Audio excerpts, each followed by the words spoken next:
2 semaines que j'ai pas foulé le sol de studio. C'est faux, c'est mon appartement. Bon, comment ils vont ceux-là? Répondez-moi, j'attends vos réponses.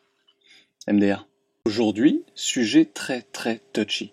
On va parler de Lego, là pas de surprise. On va parler de Star Wars et de prix abusifs. C'est une rengaine chez Lego ces dernières années, à tel point qu'il serait peut-être plus facile de chercher ceux qui ne le sont pas. Vous entendez? Générique. Ça parle de briques. Bon, avant de rentrer dans le sujet, il faut revenir un petit peu en arrière et parler de la gamme UCS chez Lego pour comprendre pourquoi on en est arrivé là aujourd'hui en 2022. Même si je ferai une vidéo bien plus élaborée et complète sur le sujet, la gamme Lego UCS ou UCS, Ultimate Collector's Series, série ultime pour collectionneurs. C'est moins stylé en français, on va pas se mytho. C'est une sous-gamme, pas une sous-gamme dans le sens un sous-peuple, pas comme les Parisiens quoi. Je vais mourir. Le gars fait 6 vidéos, il est déjà mort. C'est une sous-gamme débutée en 2000 avec le 7181 dénommé TIE Interceptor. C'est en gros une gamme plus détaillée, plus ambitieuse, avec des modèles pour la plupart plus imposants, adressés à une clientèle plus aisée, plus exigeante et avide de beaux modèles à exposer.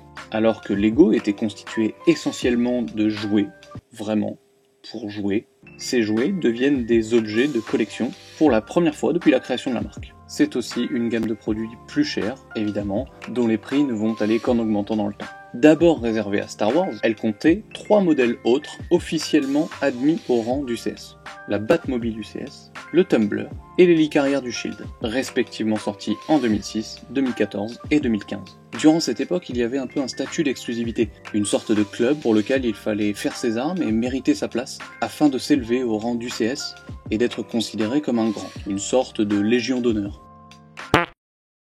Ah ouais non, en fait non. Les prix, eux, allaient d'une centaine d'euros à environ 200-300 euros pour les plus conséquents. Entre vaisseaux et véhicules mythiques, quelques vrais coups de génie. Même encore aujourd'hui, ils piquent les yeux. C'est du Duplo, le truc. Mais surtout, au milieu de tout ça, de vrais modèles indispensables. Vraiment, ceux-là on pouvait s'en passer. Pas obligatoire. Et de temps en temps, sortaient des modèles au prix faramineux, mais pour de réelles pièces de maître. C'est ainsi qu'en 2007 sort le Faucon Millenium, premier d'une, 5197 pièces, 550 euros, 84 cm de long pour 56 de large, comme ma bite.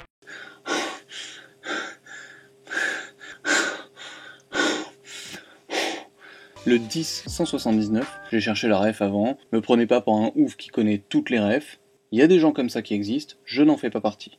D'accord, je vous mets la main, comme Nicolas Sarkozy quand il se vénère. Le 10-179 donc trônait comme LE modèle UCS ultime. Et puis surtout, 550 euros en France, en 2007, c'est exceptionnellement rare. C'est chaud d'assumer ça.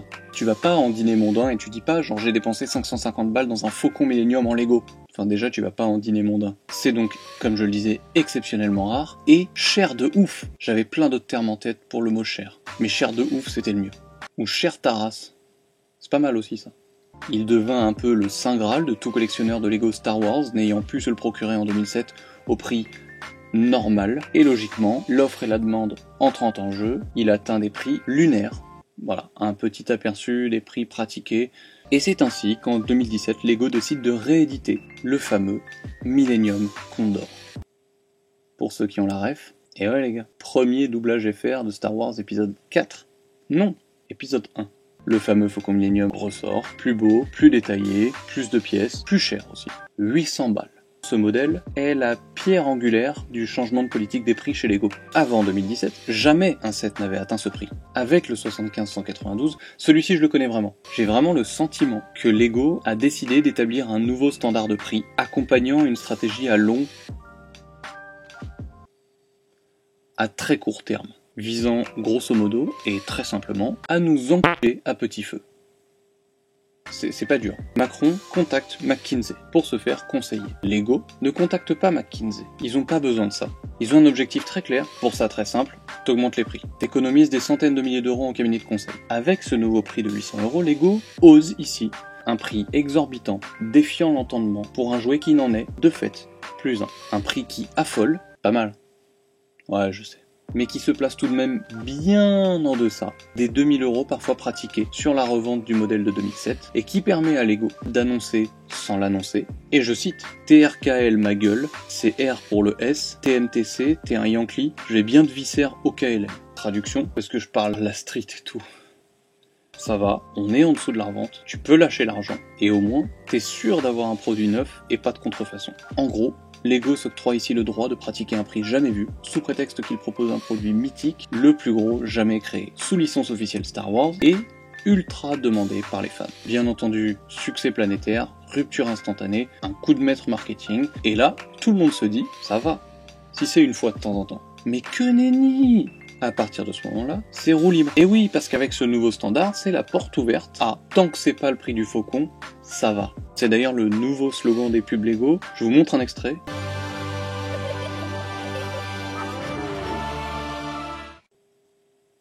C'est la vraie pub. Aujourd'hui, en Star Wars, il y a un UCS massif à 800 balles tous les 2 ans et des MBS pour Master Builder Series. Gigantesque playset pour enfants à parents fortunés ou endettés, au choix.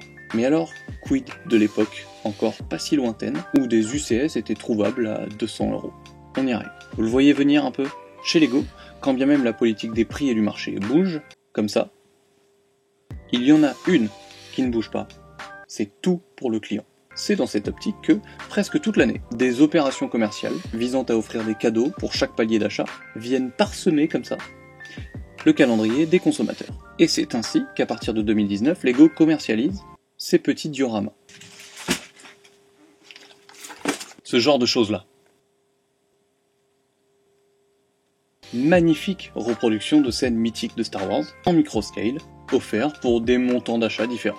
Véritable succès, encore une fois. Belle opération marketing. Qu'est-ce qui se passe au siège dans ces moments-là? Eh ben, Jean-Claude Chiffre, il analyse les chiffres. Ah oui, évidemment. D'ailleurs, le saviez-vous? Notre nom de famille correspond à l'activité à laquelle nous sommes destinés. Moi, par exemple, c'est Alex Chômage.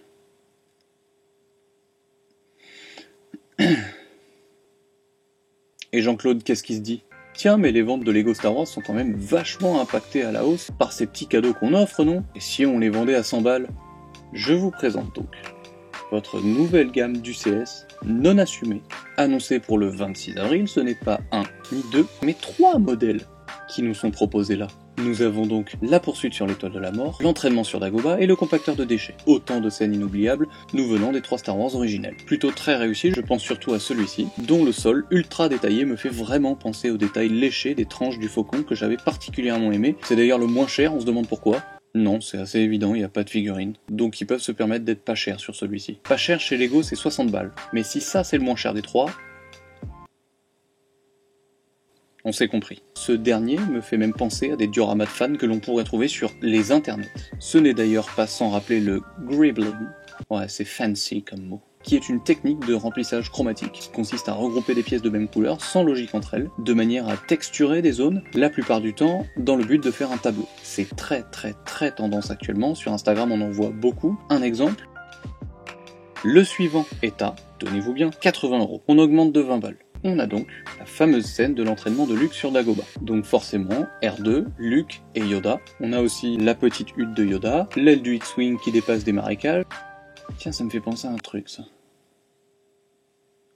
Ouais, en gros, tu rajoutes 800 pièces dont la moitié est dans le socle, le marécage et le semblant d'arbre derrière. Tu retaffes à peine les figues dont tu as déjà les moules, et tu fous une petite plaque avec une citation dessus, et tu peux décemment vendre ça 50 balles de plus que ça. Attention. Si je veux, je peux vivre dans une cabane et je peux manger des racines. Attention, oubliez pas que je viens de la forêt. Je finis sur la dernière boîte et là, c'est festival. Moins de pièces, 802, une figue de plus, 90 balles. Ah non, je peux plus vous défendre les gars, là j'ai pas d'argument. Le mécanisme est super. Voilà. On va éviter de finir la vidéo là-dessus quand même. On est tous d'accord pour dire que c'est beaucoup trop cher pour des modèles qui pourraient être vendus 30 balles. Vraiment, ils t'ont pris un modèle à 30 balles, ils l'ont mis sur un socle, 100 €. Presque. En revanche, coup de maître. Je trouve toujours dans cette démarche de séduire un public plus aisé, plus demandeur de modèles qualitatifs et soignés qui vont bien dans un intérieur de trentenaire. On n'est pas tous comme moi dans une chambre de gosse à 30 ans, malheureusement. Ou heureusement. En fait, ce que Lego fait est simple. Il capitalise un marché qu'il décide de créer. Des UCS-like plus abordables, attention, pour combler une demande d'enfants maintenant adultes, désireux de décoration plus que de jouets d'enfants. En somme, est-ce que Lego ne suit pas tout simplement sa clientèle qui grandit? Et ça marche, hein. C'est beau, et le prix va obligatoirement, mais malheureusement, avec. C'est un peu, en plus, comme une énergie inépuisable puisqu'il existe autant de scènes mythiques dans Star Wars que de personnages qui peuplent son univers. Et on pourrait même dire que c'est une énergie renouvelable vu la pléthore de choses que fait Disney. C'est dire. C'est dire. Ah oui, non mais, je vais les acheter, hein. Je dis ça marche, mais ça marche sur moi aussi. Bah oui. À la semaine pro.